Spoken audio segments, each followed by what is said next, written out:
La mayoría no pagan el agua porque en la misma convención colectiva prácticamente es regalado, pero ese no es el problema. O sea, yo lo pregunto la empresa por ese pequeño grupo de que no pague el agua, pero es la sociedad, el usuario generalizado de la ciudad. ¿Por qué? Pero no es culpa de él, es culpa de la empresa que no le cobraba, que no le cortaba, correcto, que no le cortaba, que no le facturaba, que de pronto veía el fraude y no se lo quitaba, y así sucesivamente. Entonces, todo eso son intereses, usted le llama mafias, que lógico que se le van pisando los callos en la empresa, y todo eso se suma, y más el protagonismo político que usted acaba de decir, todo eso se vuelve una bola de nieve que prácticamente en el año se ha hablado el 90% de Endupar. ¿A usted cómo le llega el agua a su casa? ¿Le llega muy buena presión, pero siempre antes de ser gerente llegaba con buena presión. ¿Y al alcalde? El alcalde también, porque es casi el mismo sector. Pero tiene que de vez en cuando ponérsela de vez en cuando racionada, así como sí, para que sepan lo que padece de pronto un habitante de la ciudad, ese tema, ¿no? No, lo que pasa es que el sistema de acueducto de Valledupar, sí, uno no puede direccionar que a este tubo le voy a mandar más agua que al otro, sino que eso va igual, pero hay sectores que son muy complejos. Por ejemplo, el caso del sur. Sí. Para que le llegue el agua al sur, tiene que llegarle, primero tengo que llenar el tanque que está en la popa. O sea que el agua viene empujando, chocando con el aire, una tubería de 28 pulgadas, expresa desde la planta hasta el cerro de la popa. Imagínate lo que tiene que subir esa agua al cerro de la popa para poderle dar agua al sur. Entonces el sur, cuando se suspende el agua, el sur sufre. Pero no porque ya cuando se estabiliza el acueducto, ya el sur se compensa. Pero para compensar el sur, a veces se demora unos 2 y 3 días. Entonces, eso es lo que pasa. Como también hay sectores que no se les va el agua, que son muy buenos en esa parte de la presión.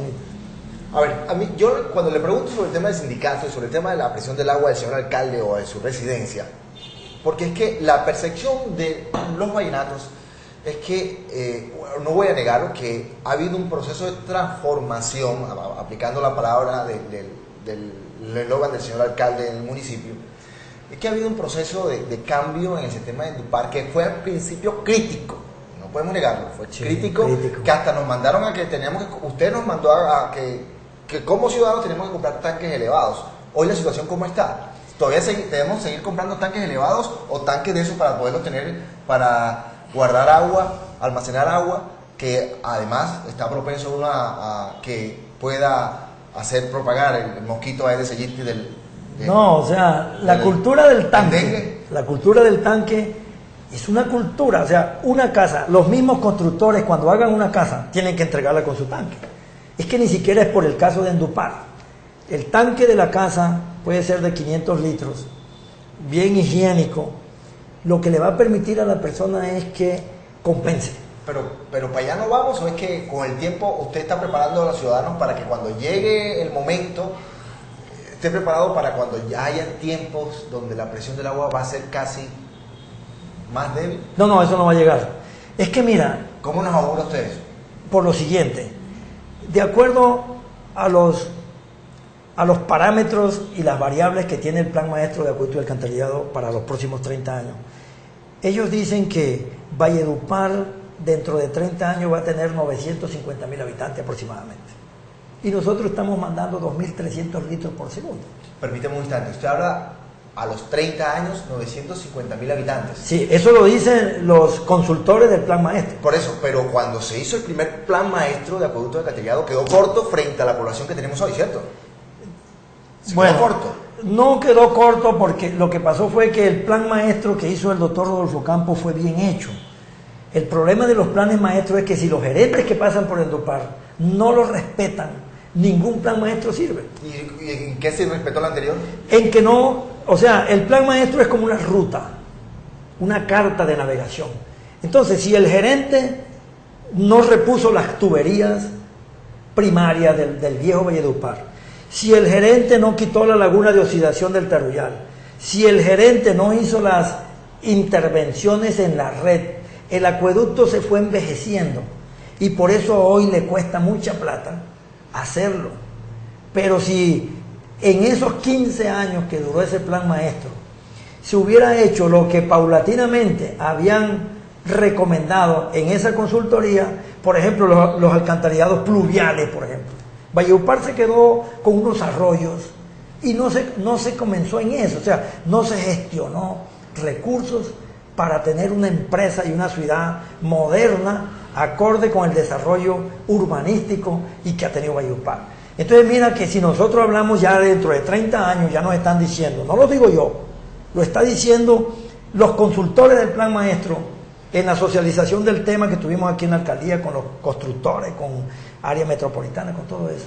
La cantidad de agua que estamos mandando nosotros, 2.300 litros por segundo, alcanzarían para más de 1 millón de habitantes, como pasa en Bucaramanga. Pero ¿qué pasa? Dentro de 30 años nosotros vamos a tener 950.000 habitantes, ¿cierto? Y resulta que ya estamos mandando 2.300 litros por segundo. O sea que el problema es de redes y de optimización y hacer una verdadera sectorización, desmontar los fraudes, eliminar el agua no contabilizada. Bueno, usted está hablando de sectorización. Sí. Perdone que lo interrumpa ahí, porque es que entonces, ¿qué se hicieron los 31.000 millones de pesos de eso? Supuestamente era para sectorizar a Valledupar. ¿Esa plata qué se hizo? ¿Se hizo o no se hizo? ¿Se invirtió en sectorización o no se invirtió en sectorización? Bueno, ya le voy a decir en qué se invirtieron los 35. Díganos, no me lo diga a mí, dígaselo a los televidentes. No, ¿En qué realmente se benefició? No mire para atrás. Hágase cuenta que no está viendo para atrás, pero tiene que decírselo a la comunidad. No, o sea, usted me hace devolverme un poco. Sí, porque yo en ese momento entré. Lo que pasó fue lo siguiente. Por ejemplo, los 36.000 millones se dividieron en 4 contratos. Uno que tiene que ver con aguas pluviales, o sea, alcantarillado pluvial, no tiene nada que ver con acueducto, que fue el colector 10 que se hizo en el barrio Sabana. O sea, y ahí fueron 10.000 millones, ¿cierto? Ya. 10.000 millones que no es de agua potable, o sea, se hizo la obra, está en funcionamiento la obra, y bien, o sea, quitemos esos 10.000 millones de ahí que se gastaron esa parte. 17.000 millones en otro contrato que tiene que ver con optimización de la planta de tratamiento o automatización más o menos, y dice remodelación hidráulica. O sea, cuando tú dices remodelación hidráulica en un contrato, ahí no dice sectorización. ¿Sí me entiendes? Si en el contrato dijera sectorización, entonces no hubo. Entonces es como una sectorización a medias. ¿Sí me entiendes? Una sectorización que para que pueda funcionar como una verdadera sectorización hay que meterle otra platica. Entonces, lo demás fue el acueducto de Mariangola y el acueducto de Los Corazones, que no está en funcionamiento por un problema de servidumbre, y el otro contrato fue lo de la interventoría de todos esos contratos. O sea que hasta ahí llegaron los 36. Prácticamente no hubo sectorización. Sí, es como una fase 1 de la sectorización. Bueno, dejémoslo así, sectorización o no, se invirtieron los 31.000 millones de pesos.